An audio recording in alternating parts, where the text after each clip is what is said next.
Thank you all for having me at your discussion to present the perspective of a Ukrainian, as it is really important for the world to know about the crimes being conducted on our land. Indeed, I am now in Poltava. It's my hometown. I had to leave Kyiv in the morning of February 24th to make sure my mom, grandmother, and dog are safe and organized together. Fortunately, Poltava is relatively safe. We had several air raid sirens, but there was no damage to the town. And about 44 saboteurs were caught in the town, and some sporadic military fights occurred in the region. But in comparison to, to other cities like Kyiv, Kharkiv, Mykolaiv, Kherson, we slept calmly for the past nights thanks to the effective work of our territorial defense. And that is why I am able to speak to you now in order to show some clarity about the situation and Russian manipulation. And as already was mentioned, one of the initial manipulation that Russia has been using for years is the idea of the Slavic brotherhood and the bond between them and us.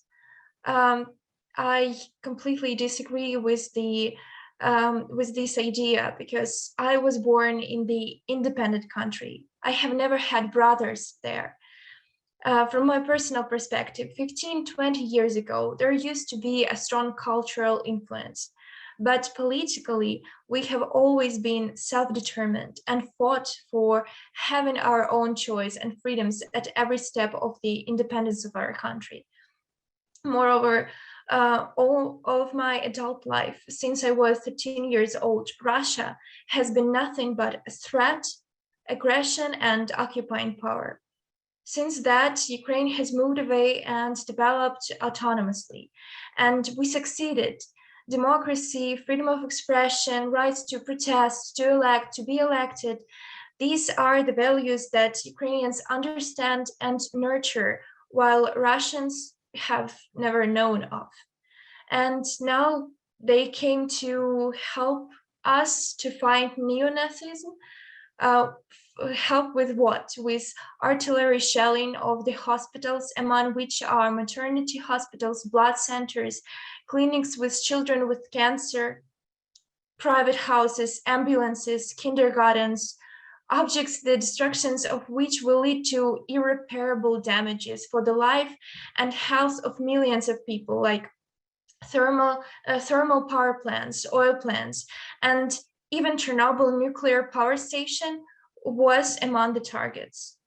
In some of the attacks, restricted weapons were used. To be more specific, it's like unguided cluster munitions that cannot be used in the populated areas.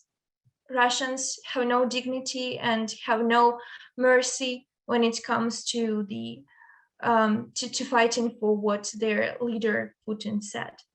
And today in Kharkiv, there was also a strike on the central square, and it's an intentional choice of targeting a place with no military object nearby.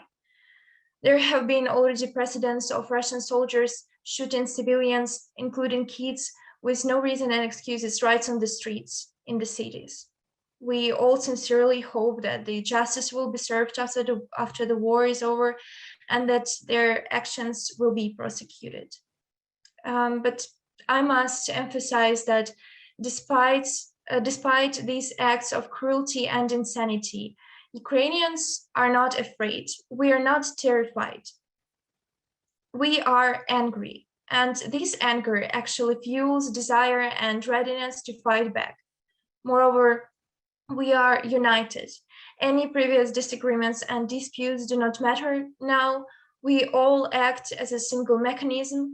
From very first day, there were hours-long queues to the blood center, to the blood donation centers, because people wanted to help wounded soldiers. In Poltava, only 400 people come every day to donate blood, and there is just no more space to store it. Volunteer movements are powerful as ever. Any need published online by the hospital, city council, or volunteer organization is closed within an hour maximum. People get in lines to bring their donations in clothes, food, and so on. More than 100,000 people were voluntarily mobilized within 2 days in Ukraine. And there were, again, hours-long queues. And even when sirens were on, the people did not leave their spot in the queue because they wanted to fight back. They wanted to defend the land.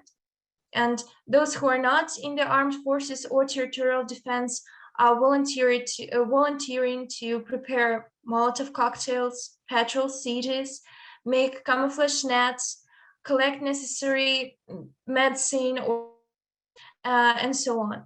I witnessed multiple times that organizers of the volunteers organizations stopped people from coming because there was no more materials to work with, or there was no space to actually keep all of the volunteers who wanted to help. And my friends who are in other cities also contributed as they can. They also work with volunteer organizations.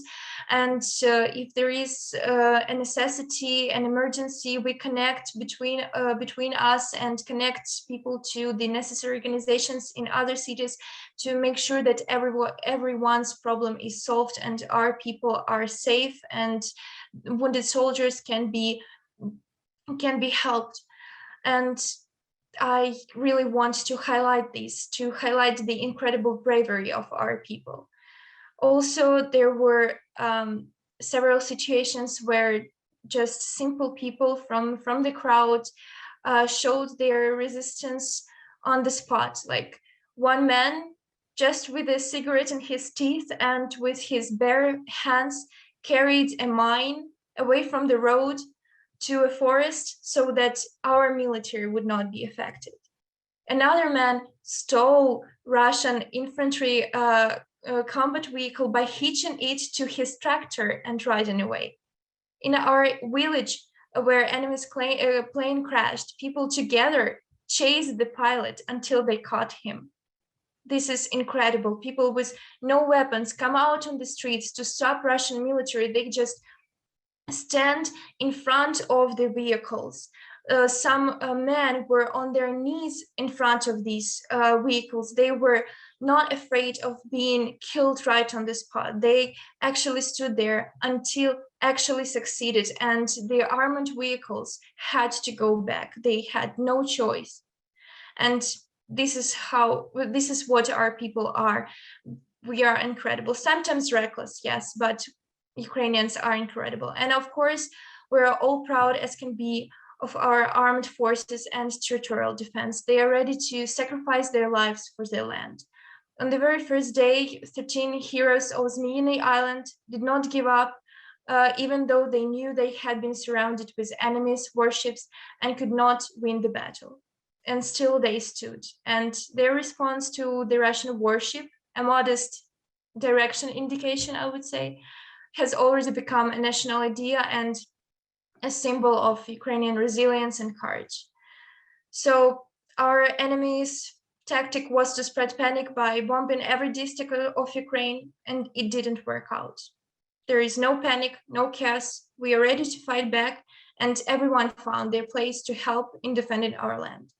So this war only made us stronger, wiser, more united, and more mature. Thank you.